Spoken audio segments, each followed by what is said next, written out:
Matthew, really great to be able to speak with you. Obviously, you and I have been working informally together for a while, and you've got a really interesting and quite fantastic background in terms of a career in business value. It'd be great if you could just give a little bit of a bio in terms of your background and how you've kind of come into this specific practice of business value consulting and value in general. Okay, yeah, thank you. So I've been doing this, as you say, for kind of about 10 years now.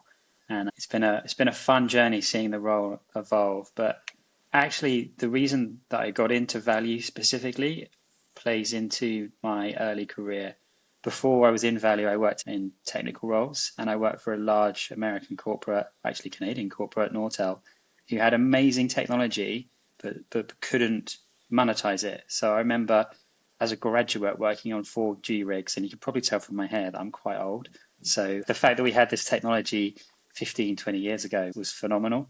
But it was one of those things that the company had brilliant technology, but couldn't articulate a value message around it and couldn't use that to actually drive commercial sales. So I learned quite early on in my career that having great tech is obviously helpful, but being able to use that tech to tell a story around the business impact you could drive is incredibly useful in terms of in moving companies forward and developing marketplaces. So I started to make the transition from being kind of deeply technical into pre-sales motion and then into consultancy and then finally into business value through multiple organizations that I've worked at. But all the time, really the mission that I have is to go to my customers, find the problems that they're facing, understand how to articulate, how to drive change against those problems and the impact of that change, and then aligning that to the technology that sits behind it. I said before that like an interim step between working in pre-sales to working in value was kind of business consulting. And I did some business consulting roles during my time at Verizon. And that was really interesting working with executives around what are their business trying to face, what are the challenges they're trying to solve for. And I think that really informed the way that I drive my business value practices and how I conduct my conversations with my customers. I think many organizations that sell technology focus on, I need to sell my product. I think what we try and do and what I try and drive my teams to do is focus on, we need to solve the customer's business problem because that's when amazing things happen. So it's more about getting to the nub of the problem they've got to solve than it is about leveraging our technology to solve it. How do you see, given that you've worked in a number of companies, most recently you're at SalesLoft, previously you've been at Fuse and at Sprinkler, how do you see the role of value? How does it vary from one organizational culture to another? Is there a difference in how even the three of them all being basically software, B2B software companies, is there a market difference in the way that value consulting, value engineering, value management is applied at those organizations? Is it cultural? It'd be really good to understand that. So with Fuse and Sprinkler, it was working with the same management team. So actually the project was really clear. The mission and the processes, whilst we were learning how to drive those processes with a different type of buying center, the approach was really simple and it was really modular.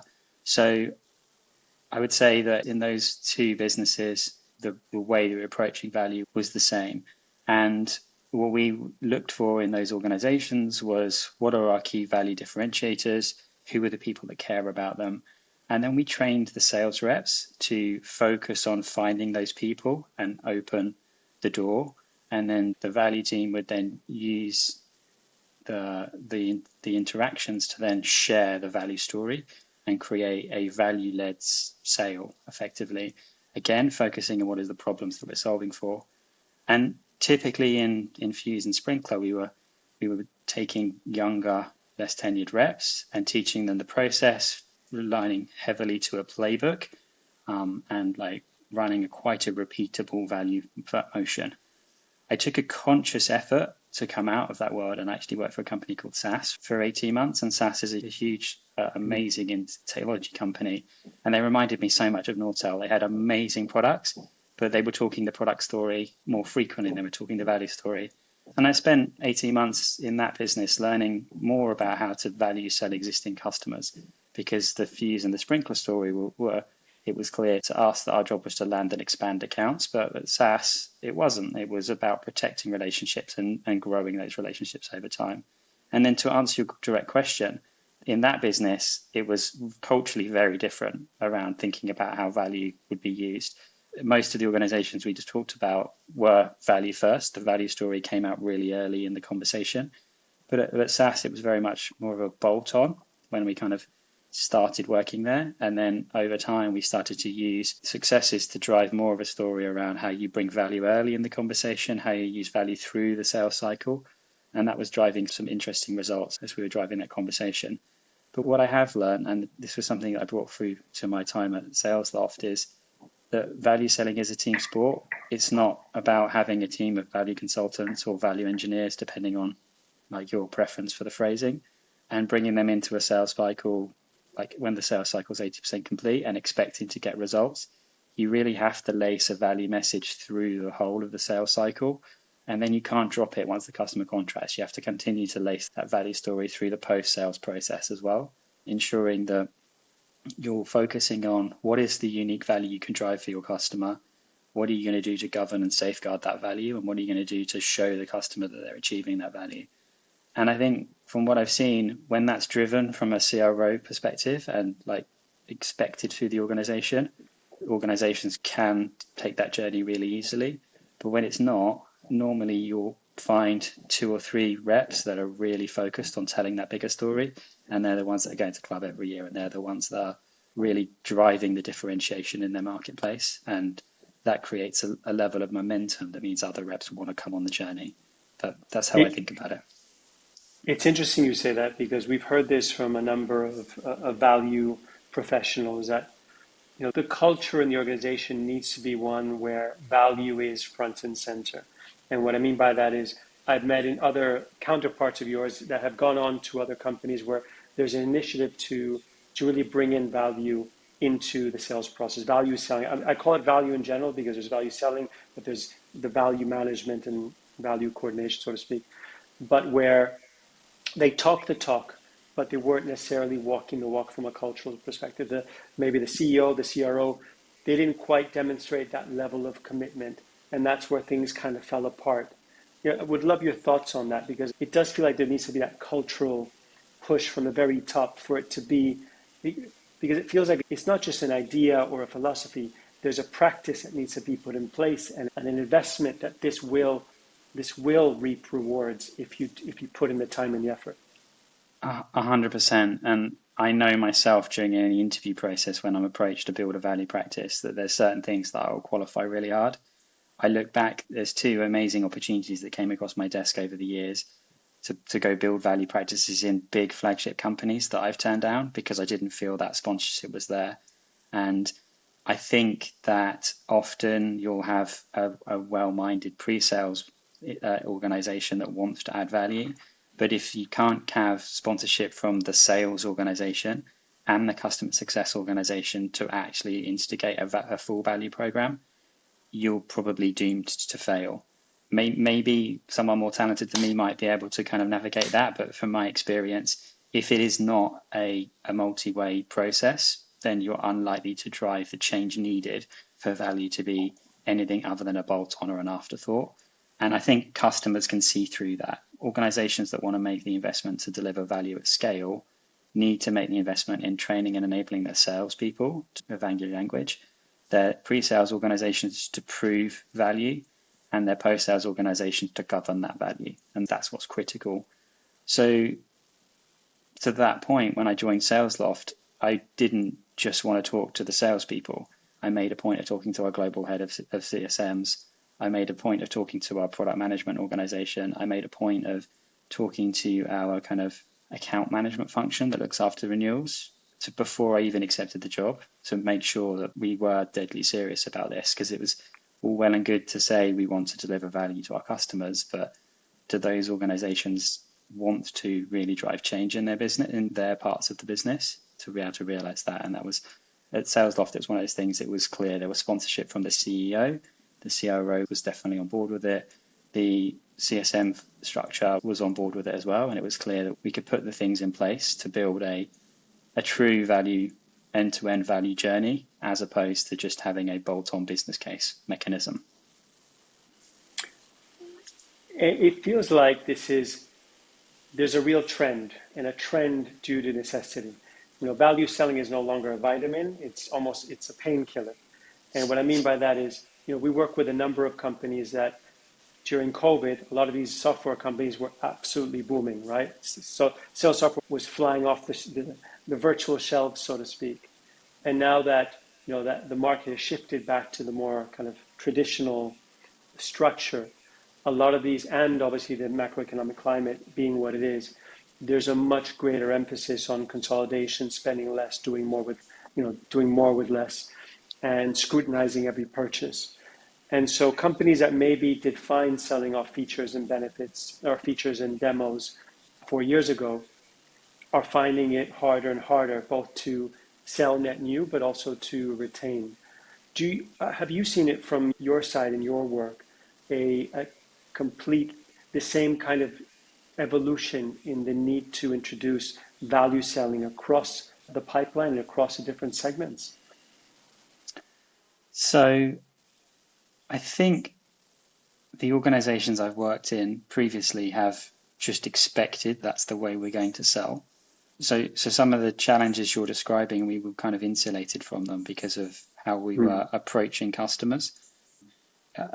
But I think if I approach your question differently, have I seen demand for this type of skill set? And have I seen organizations realizing that they're being left behind because they don't have this motion in their business? I've definitely seen that. And I've definitely seen organizations that, even big brand organizations that used to get by selling on their name and their kind of market share position, realizing that's not enough anymore. I think those of us that have been doing this for a while, we used to have to talk to the CFO all the time 10 years ago. It used to be the CFO used to kind of really look at innovation in an organization. And then over the last 10 years, it's maybe shifted to the business having a bit more autonomy to do their own thing. But I think now we're back in a world where that scrutiny exists again. And actually, it's probably a buying committee as opposed to a group, one or two buyers that you need to convince now. And that results in, again, that same need. But the thing that I think organizations are taking much more seriously than they ever did before is the post-sale value mechanisms. I think many value organizations will be able to build you a lovely business case. Many of them will be able to make some great projections over year one and year two, and tell a really nice, tight value story. But not that many organizations are mature enough to actually hold themselves accountable and use that accountability to track how the customer is actually really achieving value and to show how the customer is progressing against that and use it as an early indicator of the partnership success. And the most mature value practices I've seen are the ones that are able to drive that post-sales relationship. And I think in the last 2 years, being able to have that post-sales conversation, point to the successful results that you've achieved with the partner, has really helped us as a business, but as other organizations that I know they're doing the same thing, has helped them to focus on protecting those existing customers and growing their relationship in a world where actually maybe some of that net new money is a bit harder to come by and takes a little bit longer and is a bit less predictable than it was before. So I do think that reality is with us probably for another 2 to 3 years, where actually you'll be taking more focus on shoring up the existing relationship you have and trying to expand them while we figure out how to go and extract net new money from organizations that are perhaps a little bit more cautious than they once were. And I know there's an area of particular interest or passion for you, which is that value delivery, value realization piece. And it is a relatively yet immature space. Like you said, most companies have focused a lot on the value sale and less on the demonstration of value delivery, that bow tie effect, right? Where you're able to demonstrate the impact over time. What are the real challenges to that? Because you can understand how an organization may have a lot more control over their ability to value sell. And that value sell, that business case at the end of the day, at the point of sale, is still very much a hypothesis. No matter what you say, until you start to realize value and demonstrate your delivery of solution, that business case is still hypothetical. What do you think are, from your experience, the most critical success factors to enabling that value delivery and therefore making that business case a business value story and delivered? Yeah, okay, makes sense. I think there's a couple of things I'd say to that. And I started off talking about my background saying what I liked my teams to do is solve customer problems. So if you're just doing the value sell without the post-sales part of actually tracking that value, you're not really doing the job properly because you're not showing the customer how you've actually meaningfully impacted their business objectives. And if you're not having the conversation post sale around are your objectives still the same? Because they're very likely to change every 6 months, as organizations don't just have a strategy and stick to it for 5 years. If they did, it would be easy. So I think the most important part of the value delivery mechanism is having that regular dialogue with senior stakeholders and continuously course correcting on assumptions, value derived, and future direction of the business. I think if we think about the mechanism we're trying to drive for value delivery, it's not really about proving how smart we are by delivering the business case that we set out in the first instance. It's about making sure that business case remains relevant and that the focus and the sponsorship from the customer remains relevant. So often people don't want to get into the value delivery process because they're worried about, well, you might not have the metrics or the adoption might be slower than they projected.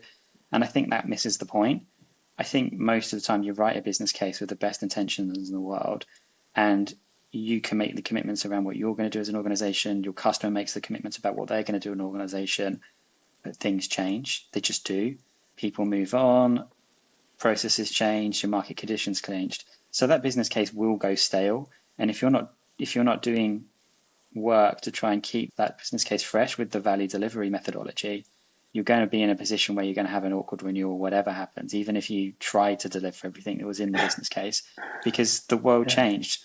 So when we set up these value realization methodologies, what we're trying to do is deliver on that business case. We want the customer to be successful because we want to sell them more once we've delivered on that initial hypothesis, right? But we're also trying to make sure that we don't have any nasty surprises about the customer saying, well, yeah, you hit all the metrics, but that's not relevant to us anymore. We've changed our business to do X, Y, and Z. And it's about building these durable life cycles in the customer. The thing that's always hard with value realization is getting the right data to actually be able to project, this is what we promised, this is where we are, this is why we are above or behind. And then the second piece is arguing out the attribution, because often your software will do something which is amazing and you're really proud of it, but the customer won't always attribute all of the benefit to the purchase of that software. Sure. They'll turn around and say, well, that's great, you've done X things better than we did before, but actually we ran some training on that, and actually we changed the process a little bit when we put the software in.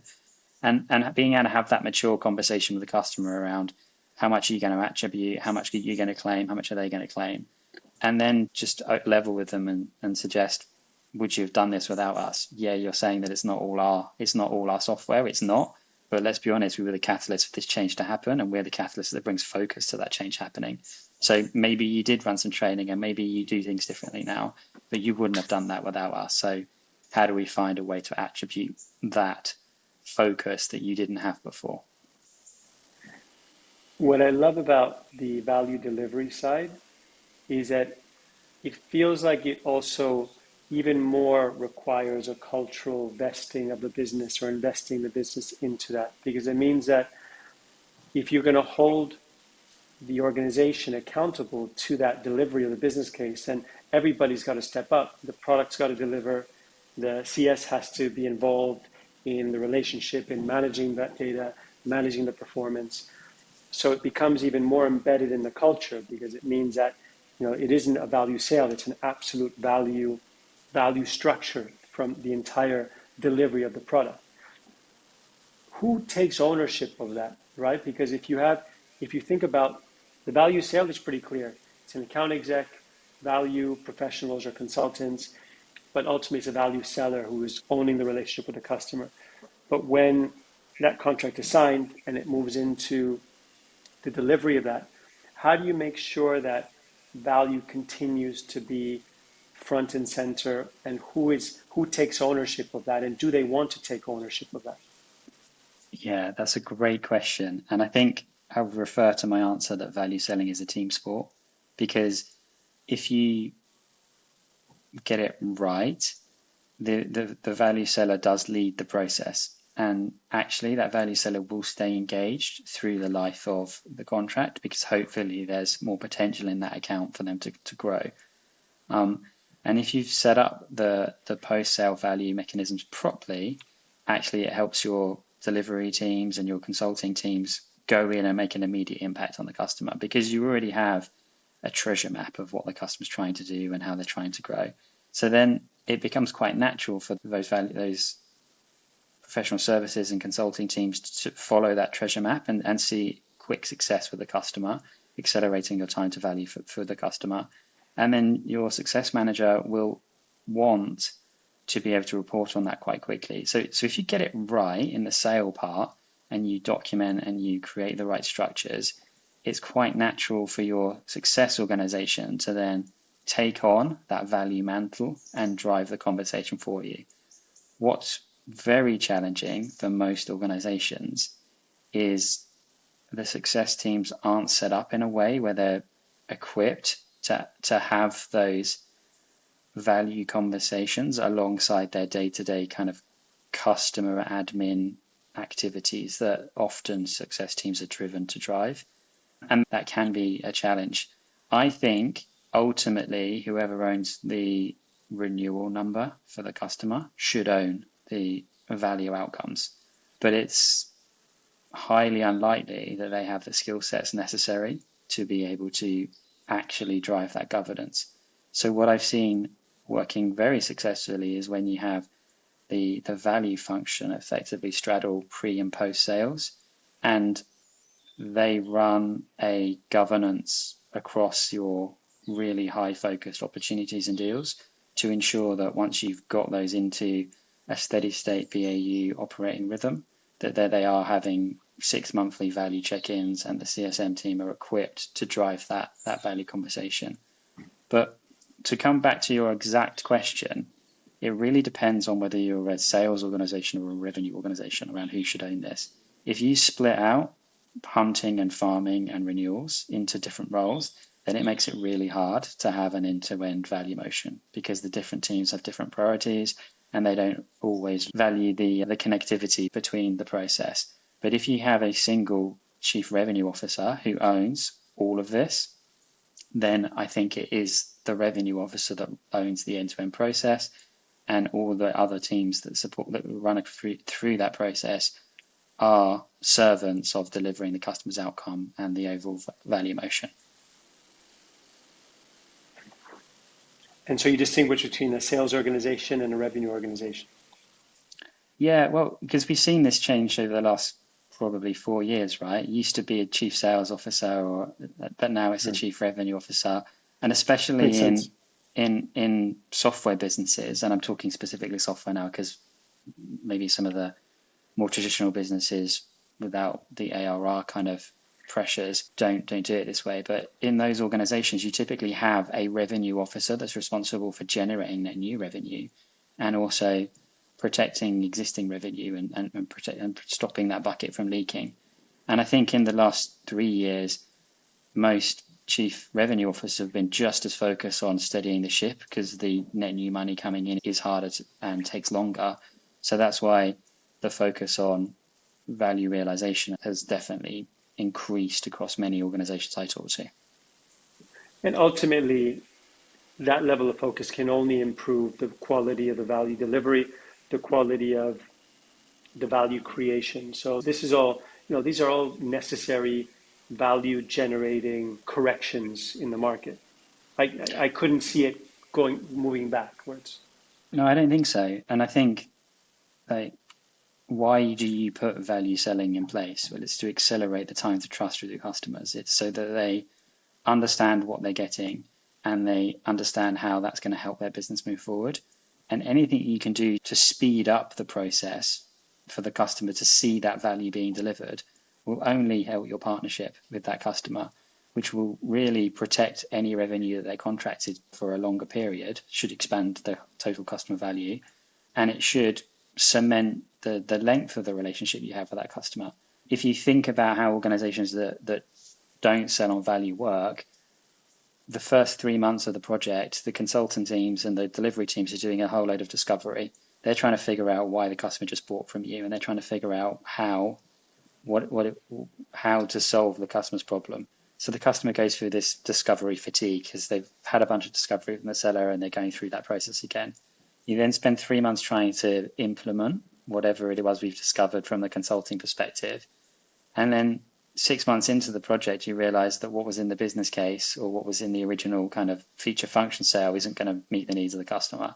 So you could well be in for an awkward conversation about, hey, do you know what? Actually, there's some different commercials we need here to solve your problem. And then you'll find yourself potentially in a 1-year contract, 6 months to show some sort of value and deliver on some kind of capabilities, or seeing that customer churn. But if you put the value, when organizations that put in the value process around sales and the onboarding, we're seeing that time to understand and the time to trust with the customer shrink dramatically. They're seeing faster speed to delivery of kind of V1 concepts with the customer, and they're seeing the customer being able to report internally about project success in a much quicker way. So I personally don't see this shifting.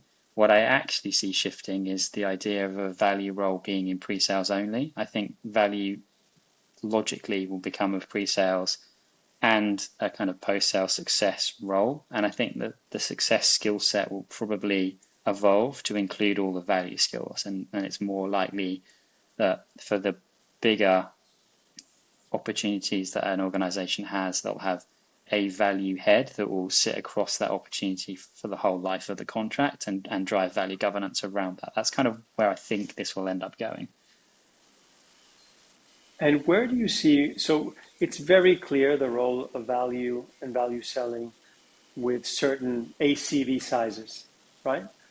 How is there a segmentation structure for different size of deals, and what kind of value selling it requires or can be applied to ensure that reps aren't facing a scenario where they need to decide on number of deals versus the attention they give on a per deal basis.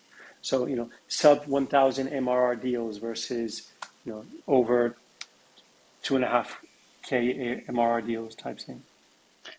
Yeah, I mean, I think there's a nuance to that question because it depends on the business model, right? If you're in a product-led growth, you're just trying to go and flood the market with market share, getting customers on the platform, then maybe a value sell approach isn't the way to start the relationship, but potentially to upsell and cross-sell those opportunities, then bringing value would make sense. I think to address the question that you're asking around the spirit of what size of an opportunity would it make sense to do value, I think many organizations now, and we're definitely one of them, has looked at this and said, well, actually, we've got 3 tiers of customer. We've got the top 20% that we're going to put all of the expertise, all of the human capital around, and we're going to make sure that those top 20% are super successful and that we have a very clear buying vision for them and we have a very clear governance around how they're going to work. And I think that model is quite mature, and I think that model is what many organizations do. We then say the next 50% of customers, that's our run rate. That's like makes the year, because the top 20% like blow the year away, but they're so lumpy, you can't rely on them. That 50% in the middle, we say, well, we need some value skills on that. We can't afford to dedicate the same level of effort to those accounts. So that's where we use scalable processes. And typically we expect the seller, the technical, so sales engineer type role, to be able to do a lot of the value activity and use the value team to drive kind of consulting motions to help upskill them and drive scalability. And the bottom 20% of, it's not actually doesn't add up to 100%, but the bottom 20% of the smaller deals, we run a self-service value motion. We do still have a business case and a value realization mechanism for them, but it's all self-service. And I think that's the kind of the way to look at it. Even if I look back all the way back at Fuse, we were doing a gold, silver, bronze based approach to business cases. We were like, these ones get all the attention. They're the critical swing deals for the quarter. These ones, we're pretty sure they're going to go in the right direction. So we're going to give them enough to be successful. And then Though those smaller opportunities that we still want those customers to be successful, we'll approach that with a much more scalable, automated approach. And we're seeing something quite similar with a lot of the companies that we work with, where maybe on the higher end deals, their win rates will be higher because they dedicate more time, fewer deals per month or per quarter that they manage, and they can dedicate that level of resource plus the value support team. Whereas that mid-market is where the real volume of business development of sales exists, which tends to have lower win rates, but where value selling hasn't really been a cultural integration. And so by introducing even the ability to use a business case, one of our core tools, so to speak, in the process to help support the reps in a way that guides them through discovery with questions that need to be answered in order to deliver a business case that means something. It means that reps can have tooling that can automate a lot of the process. Granted, they're not going to get that same level of high touch value selling that you get at very large AR deals, but you're going to bring in that kind of consistent way to sell on value from the very beginning. And what we're seeing is at least that is bringing up win rates, and win rates at high volume level means a big top line increase on revenue, right? Even a few percentage points. And I echo that. And I think that many organizations actually have got it wrong because we're putting all the resource into those top 10% of deals that make the difference in the quarter. But realistically, the reps that are running those deals often are the most experienced and actually have the skill sets to be able to operate a lot of that themselves. And one of the things that I challenge my team to do is go work with the new reps, go work with those younger, less tenured reps that are building the skill set. Because if we get the foundations right at that point, then we can drive the value methodology, and that rep will go on to do great things. I know the most enjoyable part of what I do is helping new reps to kind of build this into their repertoire. And I think, as you were saying, with the smaller end and the smaller scale of the deal sizes, using a tool to help the rep orient around a value narrative and using that to help them just be more commercially aware and more business aware normally always helps that rep to go on to become a much better seller. And typically, in my experience, they will quite quickly double their win rate and quite quickly 2 or 3x their average deal size just by asking better questions, being more confident around the impact that they can have in the organization, and being able to articulate clearly to the customer what they're getting and how what they're getting will benefit the organization that they work for. So I'm really bought into what you're saying there. And they'll get, not only will they get better and better, but you see the aha moments. You see them connect the dots between the product, the value, and what resonates, and they get naturally better, right? It's not like objection handling. No, it becomes something that forms a natural part of the conversation. As they understand value, they get better at asking the questions. As they get better at asking the questions, they get better information. So it becomes this virtuous circle of value that only benefits the process. And that's how they can start to increase their win rates and also becomes a broader part of the sales culture. Completely agree. And one thing you didn't say, which I think is the most critical thing of all of this, is confidence and credibility. Both of those skills come from mastering the art of actually being a human being and having a human-led, okay, so I've got something to help solve your problem. If I can solve your problem, what's that worth to you? And early in the sales journey for the less tenured reps, they think the idea is to go pitch product, ram product down people's throats. I'm being exaggerated to make a point. I mean, that's not really what the younger sellers are doing. It's not really how people behave. But I think you understand the concept I'm trying to describe here, which is as soon as reps realize a conversation around what does mutual success look like for both of us? How do we help you achieve that goal? And how do we make sure we take something that's also meaningful for our business from achieving that goal? The better and the quicker that they can drive great successes. When we typically drive new reps through this process, it ingrains quickly into how they work. And many of the newer reps that really adopt this outperform more tenured reps that are less keen to have that conversation. And that's not on the rep, that's on the enablement from a business perspective. And that's also on the confidence that reps have to have the conversation. And it feels unnatural for many reps to be able to have that kind of human connection conversation I'm describing. And people might think that I'm crazy saying that because everyone thinks salespeople are really great at building these relationships. But often the best salespeople are really great at listening, not talking. And many times organizations try and recruit reps that have a great presence, do a lot of talking, do a lot of explaining, really light up a room. But when I think about the reps that I've worked with that really go on to flourish, they're normally not the loudest person in the room, and they're normally not the brash, look at this amazing thing that I can offer you. They're normally ones that sit quietly, process, bring people together, and then come back with like the killer idea that the organization hadn't put together themselves. Yeah, the classic introvert, so to speak. Well, actually, on the point of reps and culture, I've got a couple of final questions for you. First one is, who is the best value seller that you've ever worked with? That's a hard question for me to answer because I've worked with some very amazing people in my career, and I was fortunate enough to work You can name a few. I've been fortunate enough to work in organizations run by Luca Lazaron and Chris Wood, and they typically go and get some really amazing people to drive the conversations. I can think of 3 or 4 fantastic people that I've worked with across my career that have been phenomenal at driving the value-based conversation.